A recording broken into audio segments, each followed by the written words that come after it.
Hi everyone, and welcome to today's drawing time lapse and studio sessions episode 36. Real quick before I begin, I just want to let you guys know that I'm having a special promotion at my shop. So for a limited time, you can get a free mini print with any order purchased from my shop, no code necessary, at happyd-artist.com. The offer ends March 31st. Today's video is brought to you by Squarespace, which is what I've been using for the past 4 years to build and host my website and online shop. I absolutely love them, and I'm so honored to bring you guys this special offer. So whether you need a domain, website, or online store, make your next move with Squarespace. Start your free trial today at squarespace.com and visit squarespace.com/happydartist to get 10% off your first purchase. Also, I will be listing all of the art supplies used in today's video along with links to purchase them in the description below. Okay, let's begin today's drawing time lapse. So this is another artwork featuring a mermaid. I have had a mermaid fever lately. I don't really know why. I have a solo show coming up in June at Sally's Centigrade Gallery in Denver, Colorado, and I think the theme will be mermaid or something ocean related because I've just been, for some reason, lost in like an underwater type of vibe lately. But yeah, I hope you guys enjoy this one, and today I'm going to be chatting about some things I wish I knew before I became a full-time artist. So I started in this industry kind of on my own. I didn't have any connections or any mentors or anyone around to kind of give me advice when I first became a full-time artist. I ended up relying a lot on trial and error and just researching things online and watching YouTube videos and, reading articles I found on Google and things like that. So I had always thought, wouldn't it be nice if someone could just give me a nice clean list of things that you should know going into an art career? So yeah, this is kind of my attempt to do that for you guys, and hopefully you guys find this list useful. The first thing that I definitely wish I knew, or like if I could go back in time and tell myself, is that it's okay to fail. In fact, I think at first, even though the feeling of being rejected or the feeling of not succeeding, it stings a lot and it really hurts the ego. Over time, you get used to it, and over time, you realize that trying and failing is just a part of the process and a very necessary part of the process. Especially in the beginning when you don't really have a lot of practice yet with both your skills and participating in the art industry, when you don't have a huge following or a big resume, it's very, very common to apply to opportunities and have them result in a rejection. I think, especially for me, at least in the beginning, only a tiny, tiny fraction of the opportunities that I wanted to have ended up actually happening. So definitely failure, it doesn't feel good, but I think, this is going to sound cliche, but trying and failing is way better than not trying at all. And if anything, it helps to have practice in knowing how to apply for opportunities and how to put yourself out there. So I also wanted to mention that rejections are not permanent. So don't be afraid to fail and don't be afraid to get rejected.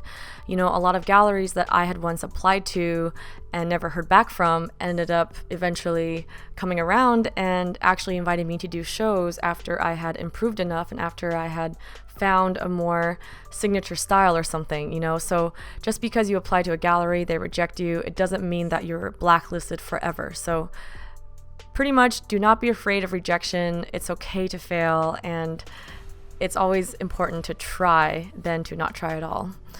The second thing I wish I knew was how important practicing was. I can't stress this enough, and I know I say this a lot in my channel, but practicing and getting good at what you do really is the number one most important skill you can have.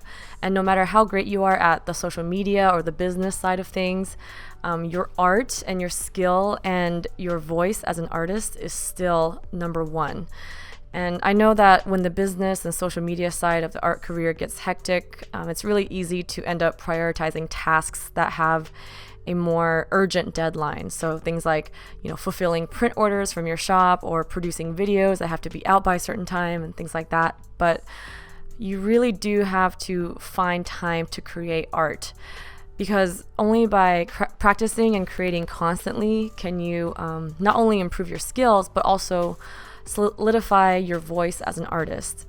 People always ask me how do I find my personal style?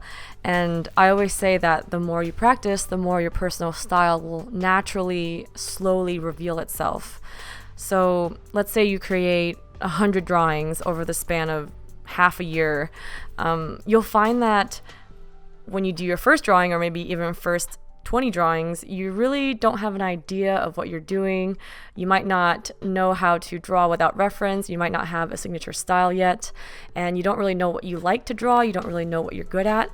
But then over time, like by the 100th, by the last drawing, you'll probably discover a signature aesthetic, or at least a unique way of drawing that's very, very unique to you. And you'll also discover the subjects and themes that you enjoy drawing the most and that you're naturally the best at. Another thing I wish I knew was how important it is to stay faithful to who you are. Don't draw or paint things just because they're trendy. Don't get too lost in being so inspired by other artists that you let your own voice be drowned out. Even if the thing that you love painting and drawing the most isn't what you deem to be the most popular right now, and maybe it's not the thing that other artists are drawing the most, you should still definitely keep going at it, because as long as you stay true to who you are and only create the art that you love, that is the most honest and genuine version of yourself, eventually you will find your audience. You will find a group of people that have interests and preferences that align with yours. And, if you want to stick with a specific style, or even if you want to try something new, don't let anyone else dictate that decision. Do it because it is genuinely who you are, not because you're trying to please other people. And I think that will yield not only the happiest outlook and the most enjoyable time in creating art, but it'll also yield the best quality of work, because I think artists do their best work when they're truly and thoroughly enjoying it. And this next thing I wish I had told myself is actually kind of funny. Well, I don't want to say it's funny, but it's something I used to do that was just so silly, and I wish I could go back and undo it. And that is, sometimes time is way more important than money. So when I first started out, I was so paranoid about saving and budgeting that I ended up wasting so much time just to save a couple of bucks. So a great example is with my shipping supplies. So instead of buying pre-cut thick mat boards for my kind of flat envelope shipments, I like to insert the mat board so that the envelope doesn't bend.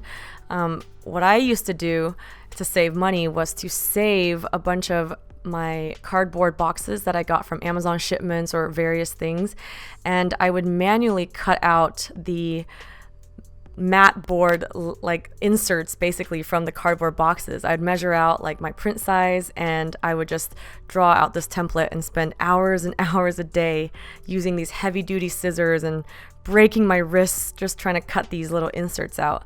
And yeah, like I did end up maybe saving $20 from hand cutting the boards, but it also took me several hours, and I could have spent that time making a drawing that I probably could have sold for way more than $20. So I think, yeah, even though budgeting is important and saving money is important, especially early on in your career, it's sometimes worth to spend the extra money. It's worth it if you can have more time freed. There has to be a balance of saving money and saving time, because your time could be spent doing way more valuable things. Alrighty guys, this about wraps up today's video. Thank you guys so much for watching and listening to me ramble. I hope you guys found my list useful, and thank you for bearing with me as I'm not the most polished of speakers. But yeah, for those of you who are always so sweet and leave me such positive, encouraging comments, I just want to thank you guys. You guys seriously make my day. And If you enjoy this video and want to see more, I would really appreciate a thumbs up and subscribe. It really helps out my channel, and I can't wait to share more art videos with you guys. And real quick before I leave, I just wanted to proudly show off these beautiful entries for my $1 coloring challenge featuring the line art created in today's video. So if you would like to join for this month, pledge at least $1 at patreon.com/happydartist. And I can't wait to see your entries. Thank you guys again so much for watching, and I'll catch you in the next video. Bye!